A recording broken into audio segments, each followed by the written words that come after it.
Welcome to Securing Your Brand. Join us as we explore trademarks, copyrights, and intellectual property to ensure the protection of your creative assets.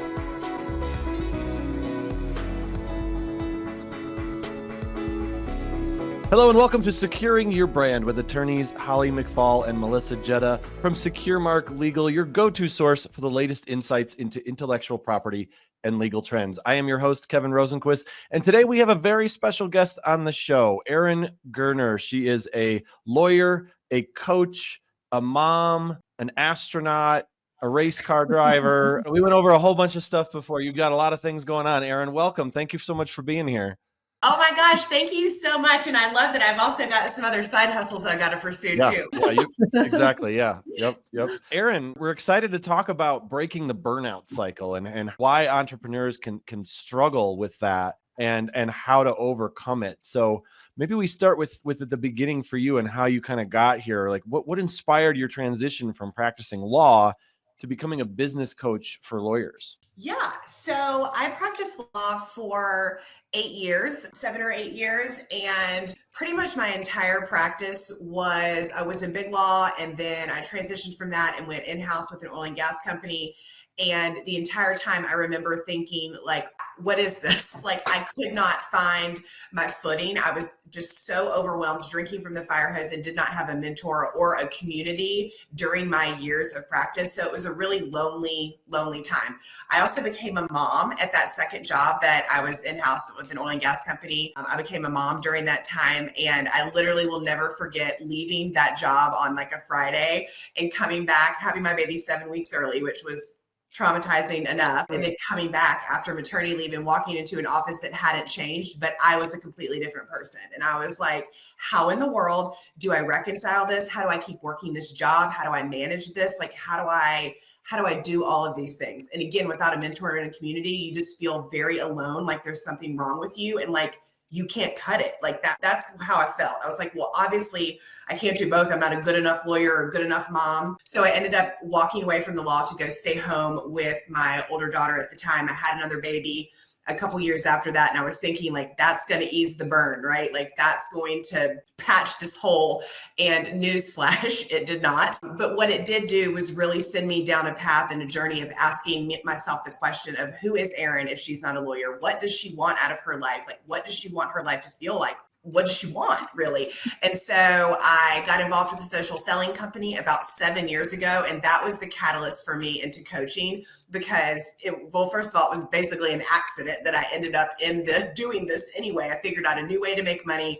It was a litigator who had started this clean crafted wine company. I was like, what? I was like, you can like sell wine and then like get people to like also sell wine and I can coach and mentor them to build an income for their family. And like, you can make money this way. Like, this is insane. And it was wonderful because it put me in community with other women who were dreaming big, who were doing things differently, who were thinking outside of the box. It gave me the support and the community that I needed to remind myself of who the hell I was and what I was capable of. And it showed me that what I'd been doing all along in my life and what I was doing really well in this company was coaching and mentoring other women to success. And I invested in a coach myself.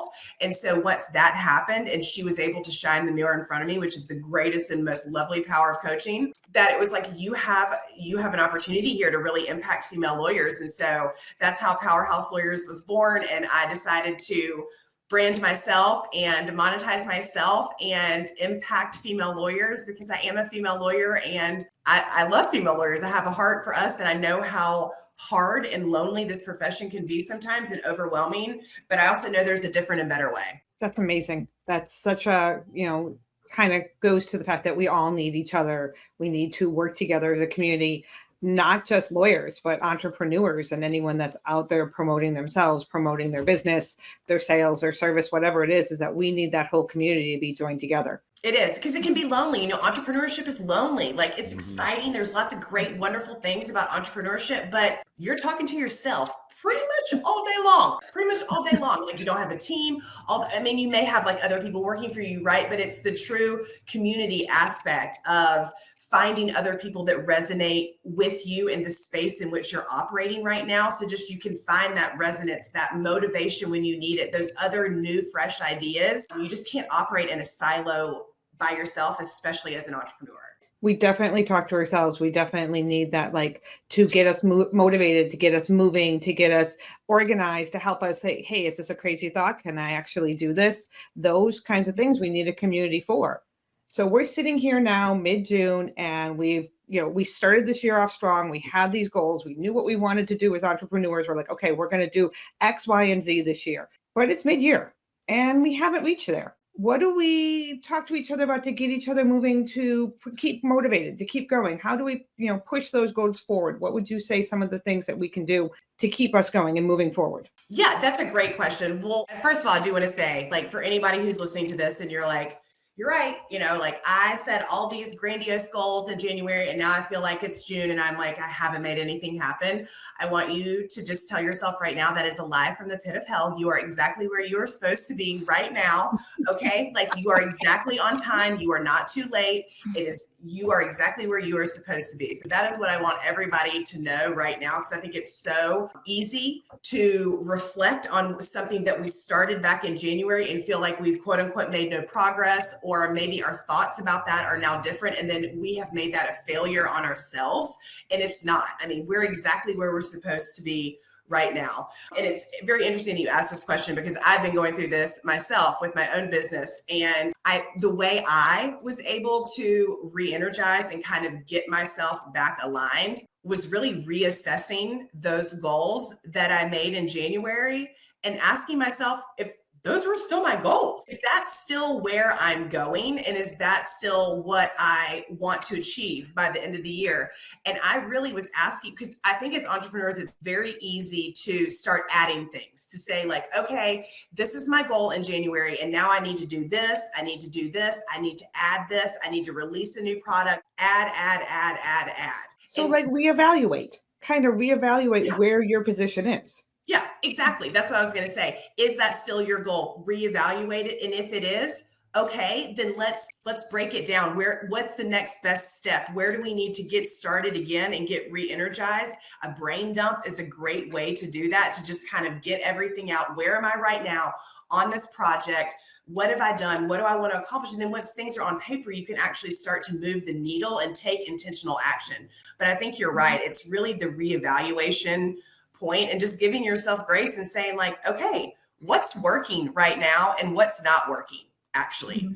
That's one of my favorite questions to ask myself, is what's not working? And if it's not working, why?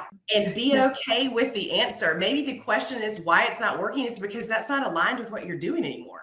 Yeah, I think sometimes it's sort of a psychological thing where we don't want to, maybe admit failure by changing things around. Sometimes we just want to be rigid and, maybe we have those New Year's resolutions and we're just trying to check the boxes. And you just have to periodically step back and say, is that really are those the boxes that I should be looking at, or do I need new boxes? And oftentimes it's simplifying. That is what I have really come to mid-year. Is I think as an overachiever, I'm like, I want to do this. But when I really reflected and looked back and evaluated what I was doing, it was like, do I need to be doing all of those things? And why am I trying to recreate the wheel when I have things that work? And how can I go back and refine what's working and what I know works and make that better instead of adding things on? So that's another mentality to really think about. I don't think we give ourselves permission to do that, because I think we always feel like we have to be moving the goalpost and adding a new goal, when in fact you may have tools and things in your tool belt and your repertoire that are already working really well that just need to be refined. I know for me as an entrepreneur, dare I say I'm a control freak, I need permission to let other people do things. I am not great at delegating. I make commitments and force myself to stay to those deadlines, and to my detriment sometimes, and so for me, it's hard to actually take that permission to let go and delegate that out. What are some advice from me that I can stop and let things delegate? How do I let go of that control? Again, we go back to the easiest question, I think, for all of us to answer is, what is not working and what do you not like to do? Those are the easiest things. What if working is the answer? Well, we can't not work, right? Okay. We All right. can't. Everyone listening to this Hang on. podcast is probably like, well, we got to pay the bills. Yeah, let me write that down, Erin. Okay, gotta work. Okay, cool. So we have to work. If not working, that's a whole nother probably podcast. Okay. So working, and what do you not like to do? Those are some easy places to start. And especially with the things that you do not like to do and that you know are time suck, and start small there and build that confidence muscle in the letting go. Because once you start showing yourself the proof that it's okay to let things go, then you will start delegating more and more. And then you will also feel the result, right? And that pain relief is going to be instantaneous pretty much when you delegate something that you really don't want to do, right? It's like the relief of not having to do that and then trusting somebody else with it. Because here's the thing, when you delegate, it's not a bad thing. You're actually empowering somebody else to work in their zone of genius, because it's not in your zone of genius. That's why you hate it so much. That's why you need to delegate it. That's why it's not income producing for you. It's not bringing you joy. So let's delegate that to somebody that is their zone of genius, right? Like that's why people come to you to make sure their businesses are secure, right? They've delegated that to you because you guys know what you're doing. That's your zone of genius and they trust you. And so they're able to take that weight off of them and use that space and energy to then go be productive, make more money, build new businesses, do all that kind of stuff. So to me, the easiest place to start delegating is to start small and to start with things that give you a rub that you just don't even really like to do, and start small there.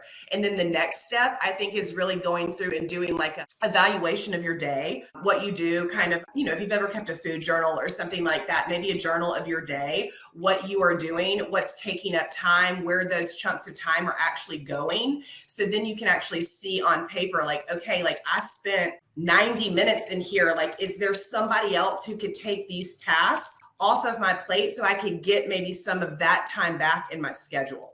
It helps to see it in your head. It lives in chaos. And that's where our brain is our worst enemy, because since it's living up there, we also get to convince ourselves that delegating is scary and the brain gets to win. Our mind gets to win. But when you put it on paper and then actually push through those thoughts to take the action to delegate and then feel the relief, that's when you learn to delegate more. That is great advice. That really is great advice. And I can really see myself in that. And that goes back to that permission to be able to reevaluate. Again, as business owners, as moms, as women entrepreneurs, we often just fill our plate. And you're right. That's part of what Holly and I do. And part of our business and why we started this was to help businesses take that trademark, securing your brand, making sure it's protected off of your plate, your contracts, what you need, what you don't want to do, because you do best in your business what your business does. And writing contracts and doing trademarks and infringement, making sure the brand is protected is the purpose that we're here for. So yeah, it's kind of the reason Holly and I started this, and I need to do it for myself too. Yeah. So that's great. And when you think about it that way, it doesn't make delegation bad or scary. It's like, I'm empowering somebody else to work in their zone of genius so I can go out there and continue to work in mine. Like, we can all get on board for that. And I think too that sometimes delegation can go hand in hand sort of with finances. Sometimes people are afraid to delegate because they think they can't afford it, or they don't want to spend the money to hire an assistant or something like that. And they need to maybe think of it from that financial standpoint, that it's an investment in the business.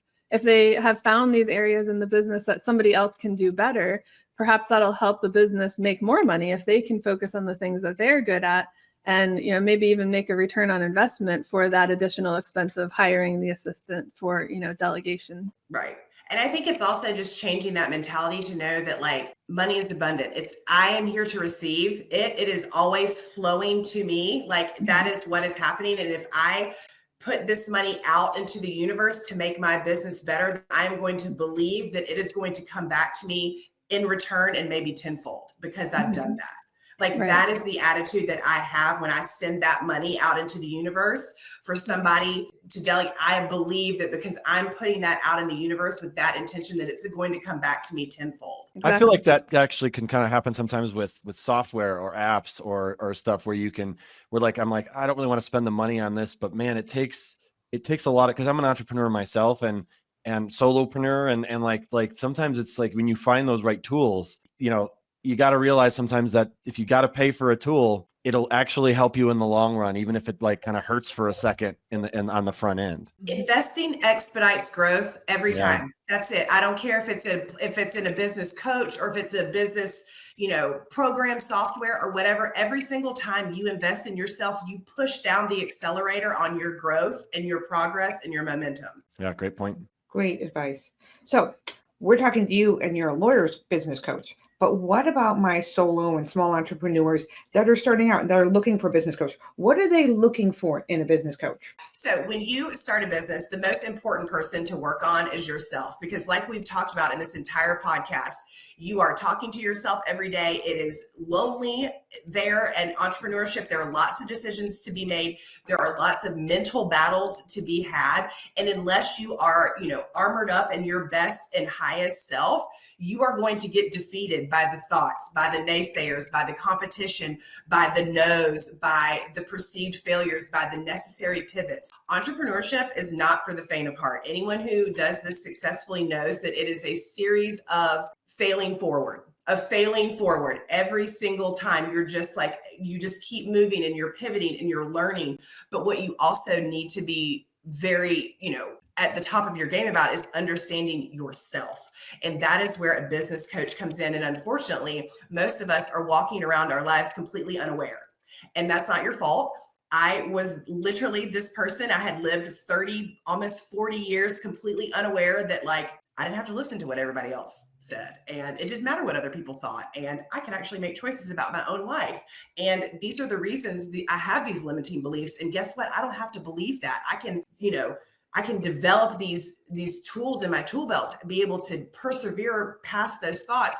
But I wouldn't be able to know any of that without coaching. And that's the thing. When you invest in a coach, like I said, you literally put the accelerator down on your growth because you have got someone who's been there before, who's gone before you, who's skinned their knees and is going to be able to guide you more efficiently to where you want to go. It's also going to help you get out of your own way, see blind spots that you cannot see on your own. We are the lawyers that I work for. Brilliant, amazing, women who are just crushing it, but we know that sometimes we cannot get out of our own way. And that is the point of a coach, right? You cannot grow and succeed when you're in your own way, if you're blocking yourself. So to me, that is the real power of a coach. It's somebody who's been there before, somebody who can point out your blind spots, somebody who is going to accelerate your growth, someone who's going to hold you accountable. Because as much as we say oh, that's great, I can do it myself. Yeah, you could eventually. But when you are there's a stat out there, you're 85 or 90% more likely to achieve your goal if you put it on paper and you have an accountability partner. Hello, why would you not work with a coach? Do you know what I mean? If that's what that means, if I know that I'm going to accelerate my growth and hold myself accountable to the goals, that's who you need. And you need a cheerleader and someone who's going to help you say, buck up, buttercup, and remind you who you are on the days that you forget. Coaching completely changed my life. It shined a mirror in front of me and reminded me who I was and what I was capable of, and that I had someone in my back pocket supporting me the entire time in case I forgot. Erin, you are so motivating. Just sitting here talking with you, every time I talk with you, it always motivates me. I am definitely putting my day down on a schedule and looking at where my time is, and I can delegate, because you're right. That is what is not in my wheelhouse or my zone of excellence. I need to give away. And you have motivated us to really sit down and take a look at who we are, which is amazing. Before we started this podcast today, you and I were speaking and we talked about, I said, I hate sales. I want to be a lawyer, but I don't want to be a salesperson. And you said, well, everyone's a salesperson. I was like, that idea, that concept, to me, you just motivated us so much. I'm so happy. Well, my mission in life is to tell people that there is a different and better way. Not every day is sunshine, not every day is roses, and life is hard and it's going to knock you down, but that's okay because you're still in control. That is the thing that I want everyone to remember, is that I don't care where you're sitting right now, what life looks like right now, you are still in control and you have a choice. All you need to do is take small, simple action, and everything's temporary. It's temporary, babe. That's what everything's temporary. It doesn't seem like that, but it is. It's a season and you are not alone. That's why you're listening to this podcast right now. I'm a guy and I'm motivated. Well, thank you guys very much. Thank you very much, Erin, for being a part of this show. We really appreciate you joining us. I echo what Melissa said. Very motivating, very actionable steps. Anybody can really get a lot out of just hearing the viewpoint and the perspective that you have. We really appreciate your time. I love this. This is so much fun. I'll come back anytime and chat. Just give me a mic, ladies. Thank you. Sounds good. All right. Well, thank you for joining us on Securing Your Brand with attorneys Holly McFall and Melissa Jeda from SecureMark Legal. To connect with the team, visit securemarklegal.com, and please like and subscribe to our channel. All right. Well, everybody have a great rest of your day, and thanks again for your time. See you soon. Bye. Thanks for watching. Be sure to hit that like and subscribe button and leave us a review in the comments.